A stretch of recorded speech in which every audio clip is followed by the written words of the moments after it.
शुक्रिया अदा करना चाहता हूँ कि जिस भी एरिया में मैं जा रहा हूँ कम से कम कोई मेरे गिरेबान को नहीं पकड़ता है।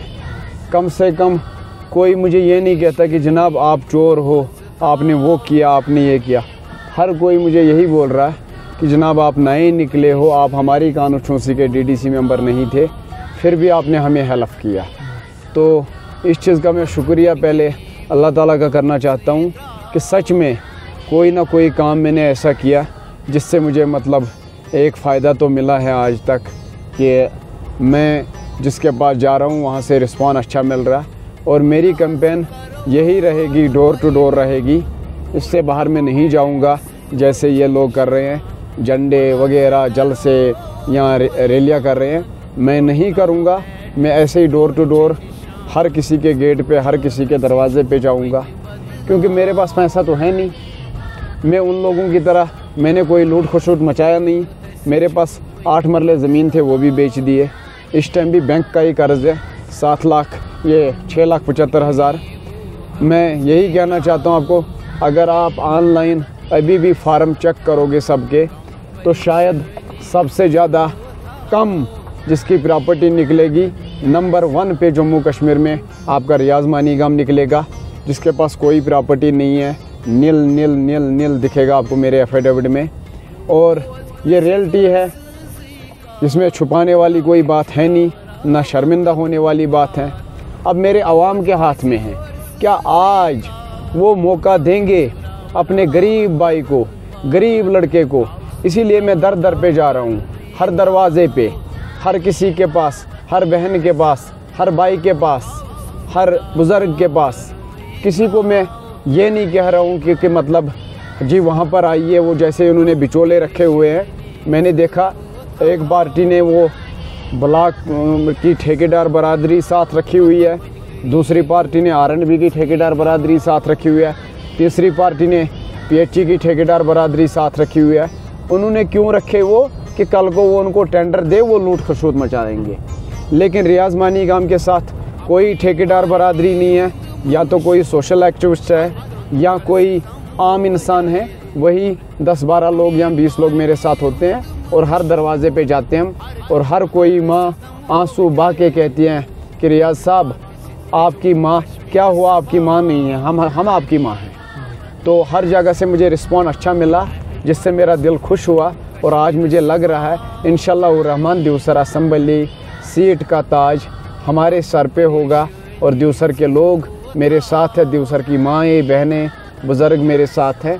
और उन सब का मैं शुक्रिया भी करना चाहता हूँ आपकी चैनल के माध्यम से कि इंशाअल्लाह रहमान जिस हिसाब से वो मुझे प्यार दे रहे हैं, हम आगे बढ़ेंगे, हम ये सीट जीतेंगे। और दिवसर में अपनी पार्टी का खाता पहला यही खुलेगा, ये आपसे वादा रहा। हर पार्टी में आपने देखा होगा मैंडेट बेचे गए। हमारी पार्टी में मैंडेट काम करने वाले को मिला, गरीब शख्स को मिला। और इस बात के लिए मैं अल्ताफ़ बुखारी साहब का, सैयद मोहम्मद अल्ताफ़ बुखारी साहब का शुक्रिया अदा करना चाहता हूँ कि मुझे खुद भी यकीन नहीं था तब तक, जिस टाइम मैंडेट का ऐलान हुआ, जब मैंने सोशल मीडिया पे देखा, तब तक मुझे खुद भी भरोसा नहीं था कि मुझे मैंडेट मिलेगा। मुझे लग रहा था शायद मेरे साथ भी ऐसे ही बात कर रहे कि देंगे देंगे देंगे, लेकिन देंगे नहीं। लेकिन लास्ट आवर्स में जिस टाइम मैंने लड़कों को भेजा कि भाई आप एक फॉर्म लेके आइए और देखते हैं मैंडेट का क्या बोलते हैं वो, लेकिन फॉर्म आप लेके रखिए, बाद में टाइम नहीं मिलेगा। तो जैसे हम फॉर्म लेके आए, लड़के तहसील पे ही थे, आरओ साहब के ऑफिस में, आरओ साहब के ऑफिस में, लेकिन इधर से ऐलान हो गया। और जम्मू कश्मीर अपनी पार्टी ने किसी से 80 लाख 70 लाख 50 लाख नहीं लिए मैंडेट के लिए। जिस पार्टी में भी आप मैंडेट देखोगे वहाँ से पैसा मैंडेट बेचा गया। दूसरी बात, इसको क्या कहते हैं कि मैंडेट के बेचने के साथ साथ उनके पास पैसा भी है। मेरे पास जब पैसा था नहीं, मैं गाड़ियाँ कहाँ से लगाऊँ?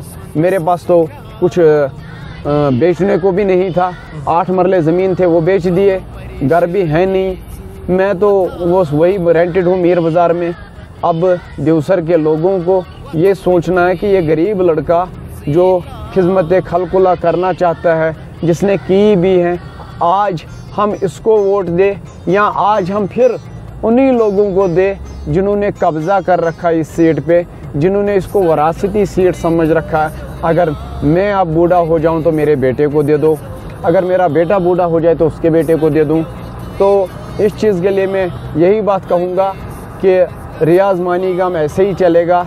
मेरी 1-2 गाड़ियों में तेल का खर्चा होता है, इतना ताकत है क्योंकि ज़मीन वमीन बेची है, उसी से वो खर्चा करेंगे। बाकी मैं कोई रिले नहीं करूँगा। हाँ, मैंने अपने यारों दोस्तों को और आपके चैनल के वसादत से उन हमदर्द लोगों को जो मुझे सपोर्ट करते हैं, अगर वो कल से मेरे जो ये डोर टू डोर कैंपेन है इसमें अपनी बाइकें गाड़ियाँ 10-12 लोग आएंगे तो मुझे कोई एतराज़ नहीं। अलबत्ता मैं यहाँ से गाड़ियों के लिए पैसा अफोर्ड नहीं कर सकता हूँ, मेरे पास इतनी ताकत नहीं है। अल्लाह पे छोड़ रखा है, अल्लाह मेहरबान।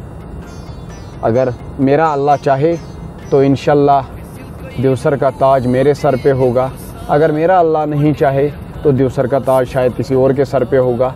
लेकिन इसके साथ साथ ये भी कहूँगा, खलक बर खुदा, खुदा बर खलक। जो लोग चाहेंगे वही मेरा खुदा चाहेगा, और अगर लोग चाहते हैं कि रियाज़ मानीगाम बन जाए तो मेरा अल्लाह भी चाहेगा। भी कहा था उसके बारे में कि PDP एक BJP का पार्ट है, और इसीलिए महबूबा मुफ्ती जी मैदान में नहीं उतरी। उनको बताया गया है कि आपको हम कुछ सीटें देंगे, वहाँ पर हम आपको सपोर्ट करेंगे। वो सपोर्ट कहाँ पर करेंगे?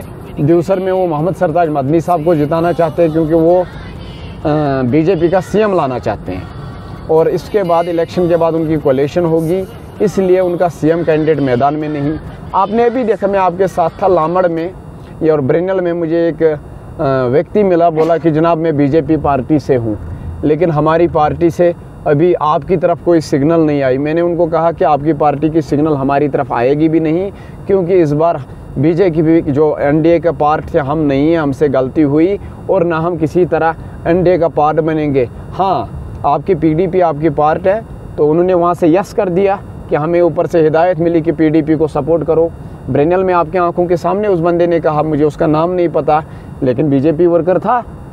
इसी तरह मैं आपको यही बात कहूँगा, लोगों को इस बात से अवेयर होना चाहिए कि अगर महबूबा मुफ्ती जी फ़ाइट करना चाहती है, शायद वो इस टाइम वची में या बिजबियारा में या किसी न किसी कॉन्स्टिट्यूंसी में उसने कंटेस्ट किया होता, लेकिन उसने कंटेस्ट नहीं किया बिकॉज़ ऑफ वो पार्ट बनना चाहते हैं BJP का, और BJP का CM बनाना चाहते हैं।